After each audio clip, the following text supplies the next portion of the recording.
All right, hello. First off, it's been a little bit since you've seen me in a long form video. I'll get into that probably at the end of this video, but it's Friday and we have a news of the week for February 21st, 2025. We did not do one last week just because there wasn't a lot of news and there wasn't a lot to really talk about, so I kind of just skipped last week, and part of, last week was my birthday weekend, and I didn't have internet for a lot of this week. I wasn't able to make videos. Yesterday was the first day where I could really come back, and as a result, we have our first longer form video here with news of the week for February 21st. Let's hop straight into it. First off, congratulations to Canada on winning the Four Nations Championship.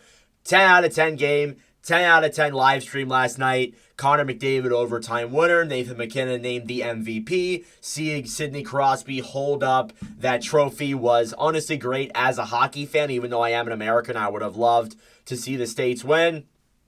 Great for Canada. Great for the sport. It was an incredible tournament from all around. And I would be wearing Canada merchandise right now if I had any. I do have a Canada Four Nations t-shirt coming along the way. So that I will be wearing in probably future videos possibly. But yeah, congratulations to Team Canada on winning it. And I want to jump into, before we get into the trades over the last week or so, because there's only been like two, and the signings and the injuries and other news around the league, I want to get into the Four Nations viewership numbers, because this has been an absolutely incredible tournament from that perspective and has been a ton of fun to watch. I watched tidbits of almost every single game, and it was overall incredible. And let's go through all the viewership numbers that happened in this tournament. So first off, Canada versus Sweden. The first game, Crosby, has an insane legacy game. Mitch Marner, overtime winner. That had over 1 million viewers in America, and that is wild for a non-U.S. Versus a non-U.S. game, which I thought was kind of crazy. And it did very good. So, yeah, again, a lot of these numbers are going to be American numbers. There is one that I did include the Canadian number with it, but it's a pretty wild stat when you look at it. But yeah, that one averaged over 1 million viewers. USA versus Finland averaged 1.5 million viewers, which is more than any All-Star game since 2022 on ABC/ESPN. So that did numbers there as well.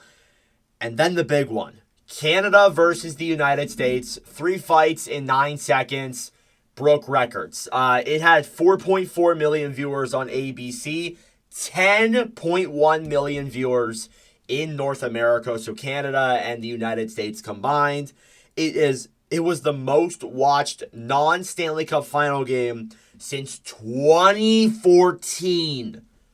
Are we serious? 2014, over 11 years ago, more than the last watched game. That is still crazy to me, still unbelievable, and I simply just can't believe it here as a hockey fan, and I'm blown away, honestly. I am blown away by this. Now, I'm still waiting for the Canada versus USA final viewership numbers to be released, because it does take a couple of days for them to, release them to the public, but I'm thinking it might be even more than that. This tournament was so hyped up from even non-hockey fans. Like, I was seeing a lot of fans and a lot of friends of mine who aren't hockey fans that tuned into this game. And that really makes me excited for not only to see the viewership numbers, but for next year in Milan in the Olympics, even though it is going to be pretty early start times for a lot of it. But I am beyond pumped. I am beyond excited for it, and I cannot wait as an American. But yeah, again, congratulations to the Canadians. We're likely going to have a video coming out Saturday or Sunday this weekend talking about how this was the greatest idea the NHL has ever done. We're going to talk about more about the viewership numbers, and we are going to talk about other tournaments that the NHL could do in the future. So look forward to that as another video coming up this weekend. Let's get into the other news around the NHL as we head into the second half of the season. I don't like to say that the Christmas break is the half break. I like to think that the All-Star break is, even though it's a little bit later than it usually is. But this, for me, is heading into the second half of the year and the playoffs, and we'll have to see where that goes. But Yeah, we have some trades to discuss, some minor league trades. There won't be that big, but let's just hop into them here. So the Pittsburgh Penguins and the St. Louis Blues made a deal where the Penguins acquired forward Matthias Laferriere from the St. Louis Blues, who was on a 1-year, $775K deal in exchange for Corey Andonovsky, who was on a 1-year, $775K deal as well. Both expire this year. Laferriere had 10 points in 33 games played in the AHL this season, and Andonovsky had 5 points in 27 games played in the AHL this season as well. So again, those are two minor league players just being exchanged. Nothing really big there, if we're being honest. And then the other trade involved the Nashville Predators and the Vegas Golden Knights, where the Predators acquired forward Grigory Denisenko. Remember that name? Who was on the second year of a 2-year, $775K deal. And he has 24 points in 42 games played in the AHL this season. Again, Denisenko, I remember him because he was somebody who was projected to be something. I remember he was a Florida Panthers prospect. I remember seeing him in like franchise mode videos that I used to watch when I was younger. And since then, just kind of, didn't really get there. Has bounced around the league a little bit. Was with Florida, then went to Vegas. I think he even made his NHL debut in the Stanley Cup Finals. So again, this is a guy who played in Russia for a while. Just could never get adjusted to the NHL level. Maybe with Nashville, a team that is kind of struggling, maybe they get it done. But we'll have to see, though. And yeah, those were the two trades around the NHL. Really nothing else there. I thought there might be some deals that would pick up, but there obviously ended up not being anything. I thought there was going to be just because it was the Four Nations break, but we did not see any of that. I'm sure we will, though, next week. We are going to be probably bombarded with trades, I would assume. Now, the signings around the NHL, there's been a couple of them. A lot of them happened actually like today. Sam Steele signed a 2-year, $2.1 million extension with the Dallas Stars. And Steele, for me, solid, good fourth line, third line player. Nothing really more than that, honestly, just a depth guy in my opinion. I still think he's a solid ad, though, for the Stars and could fit in well there as a good, again, bottom six, middle six, forward, third line player. That's really much how he is, and his cap hit shows that. But yeah, solid player there for Dallas. And then Vancouver made two signings, one of them today, signing Drew O'Connor to a 2-year, $2.5 million deal. O'Connor, good two-way guy, can provide some offense while providing some defense for you as well.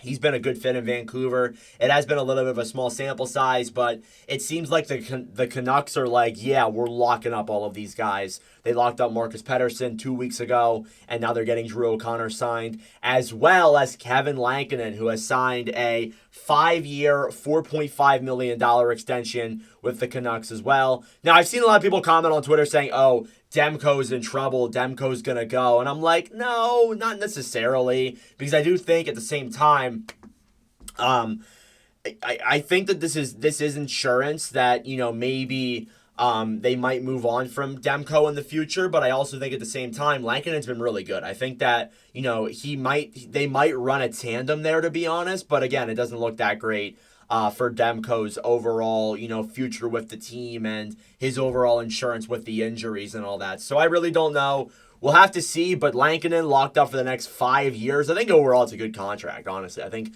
he's played well enough, and I think that might be a steal down the road if he continues playing the way he is. But yeah, I like that with Lankinen there. Other news around hockey and the league. We got a report from Evgeny Malkin this past week saying that Malkin will not retire after this season. And if there was any wonder of, oh, will Malkin go to another team? No, he will not accept a trade to any other team in the NHL. He wants to be a Pittsburgh Penguin. He wants to stay a Pittsburgh Penguin. Doesn't really surprise me. Again, when the Penguins were saying they were going to do a little bit of a fire sale, I think I brought up Malkin and was like, if you could move him to the right suitor and somebody would take him, I feel like some teams would. But at the same time, I'm not sure if teams would take him at the same time because he is on a relatively high cap hit for what he does. I didn't think he's worth what he's being paid. But yeah, this basically confirms that he's not going anywhere. I mean, it's I get it. I mean, maybe if you're Kyle Dubas, you're like, damn it, I kind of want to, maybe move on from him, get some cap space, but I don't think they're in that bad of a spot overall. I mean, like, Malkin's still solid. He's not what he used to be, definitely not, but he's still a solid player for sure. I mean, I don't blame them for wanting to keep the core together until they finally retire, which will be by the end of the decade. So we'll see. Honestly, I really don't know, to be honest with you, but yeah, Malkin will not accept a trade to any other team. To see where that goes from there. In other news, there was a recent meeting between the NHL and a group of executives expressing interest of bringing a team to New Orleans, Louisiana.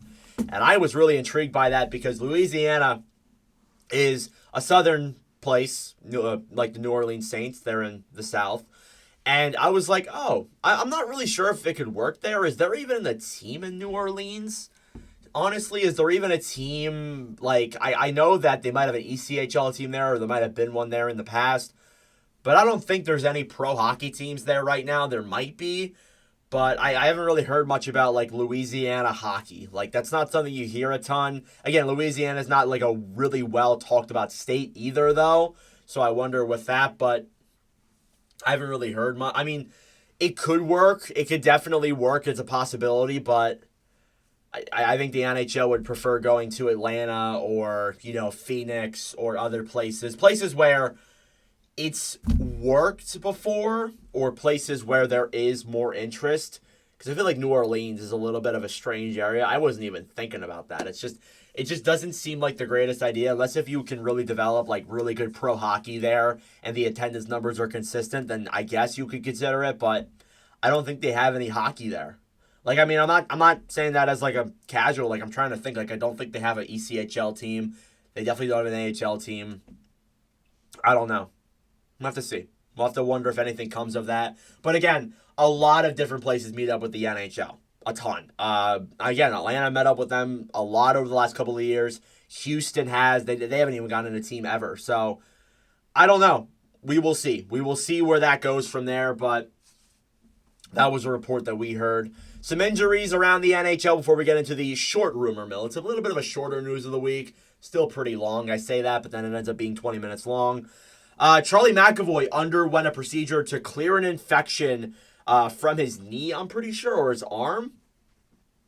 And he is out week to week. But the Boston Bruins were very displeased with how it was handled by the Wild management. They sent out a statement this past week. And yeah, they said that they have had bad experiences with these players and this team in the past with their injury. Medical staff, because the medical staff for the Minnesota was running Team USA. Guerin's obviously the GM, so that makes sense. But yeah, again, there was a lot of displeasure from the Bruins. And I wonder if we might see something come more of it. Maybe the NHL steps in and maybe there's something involved with it if we see it happen again. Maybe not to Boston specifically, but to another team. I don't know. There might be some criticism there of the Minnesota medical staff and really what they do with these reports on these players. So I wonder. I mean, that's not something I can really speak on, but I do wonder what comes of that. Jeremy Lauzon of the Nashville Predators will miss the next 4 to 6 months due to a lower body injury, so he's done for the season, more or less. I mean, if Nashville makes the playoffs, maybe in like May, but he's done for the year essentially. His season's done until next year. And then the Columbus Blue Jackets activated Boone Jenner and Kirill Marchenko off of IR. I thought Marchenko was going to be out for a lot longer. He had a broken jaw, but the Four Nations couldn't have come at a better time. He is now back. Jenner has missed the whole year. He was injured at the beginning of the year and will make his return. But Kevin LeBanc and Owen Sillinger, the brother of Cole Sillinger, are out for the season. So unfortunate news there for those two guys, but good for Marchenko and Jenner coming back for sure. And let's jump into the rumor mill. The rumor mill is based off of rumors around the NHL that I have heard. I do not have a lot here, I'm going to be honest. I only have 2 things that I wanted to bring up, and then we'll wrap up this video, and I'll let you guys carry on with your day. But the Hurricanes may be looking at the possibility of trading Rantanen at the deadline if they cannot re-sign him. Per Elliot Friedman, this was an interesting report. Now, again, it doesn't take an idiot to realize that a couple of weeks ago, the Hurricanes acquired Mikko Rantanen from the Colorado Avalanche. And, again, there was a lot of criticism around that trade from Colorado.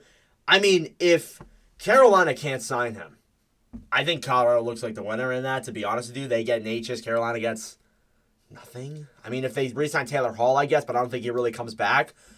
Again, I get it, because Jake Gensel, they had the same issue with him last year where he played with Carolina. He played well, but they just couldn't come to an agreement. They ended up trading his rights to Tampa Bay. So I get 100% why, the Hurricanes are a little bit hesitant and they're like, yeah, I think we might want to move on from him if he doesn't re-sign here. And I totally get that. But at the same time, you better get a good return back. I mean, again, like if teams see that you can't sign him and, you are trade deadline's coming up and you're like, we want to get some stuff back in return in case he doesn't re-sign with us, teams are going to be like, oh, Rantanen for 4.6? We're not giving you a ton. So, again, like the Hurricanes are not in a great spot there, at least as of right now. You better hope you get him re-signed. That's for damn sure. But I think this take might age like milk, honestly, because I believe they are going to get him signed. They should throw heaven and earth at Rantanen. So, I think that's going to stay the same. And then the last piece of news that I have here, the last rumor mill, is the Winnipeg Jets and Brock Nelson would be, quote, a perfect fit, said Frank Saravelli. And I like that. Nelson, scoring winger. I know he didn't really score in the Four Nations. At the NHL level, he's still a very good player. He's been scoring a lot this year. The Islanders, however, are still trying to sign him, so I'm not too, I don't really know if they're going to want to go down that road. If they want to trade him, they're going to try and re-sign him to a contract. But I wonder, though, if he does become really available, I wonder if the Winnipeg Jets are a team that does take a look at him for sure. I think it could be a good fit. Again, you want a scoring winger. They want to add another top six forward, and I think Nelson would be a great add there for sure. I mean, anything's better than Vladislav Namestnikov. Seriously, you need somebody else on that team. So, yeah, I wonder if that would happen there. And then the last thing that I just put in my notes is that I think we're going to see things heat up over the next couple of weeks. I think we're going to see a lot of rumors, a lot of trades, definitely a good amount of signings. The deadline is in 2 weeks. We wrapped up the Four Nations last night. We are ready to just jump back into the trade deadline. So we are right back at it, folks. It does not stop. It does not stop indeed. But that is it for this News of the Week video. Let me know your thoughts in the comment section down below. Thank you all so much for watching. I apologize for there not being a lot of lengthy videos throughout this break. I turned 18. I haven't had Wi-Fi because of the bad weather here in Pennsylvania. And a lot of that has been my fault with inconsistency and me not uploading videos, and that's my fault. I'm going to try and work hard on the second half of the year. It's just been a little bit tiring, and I think I still got to work on some consistency problems with me. But let me know your thoughts in the comment section down below on this video. I apologize for that, but we are back and we are moving, hopefully, for the rest of this season. But thank you guys for watching. I really do appreciate it, and I will see you guys in the next video.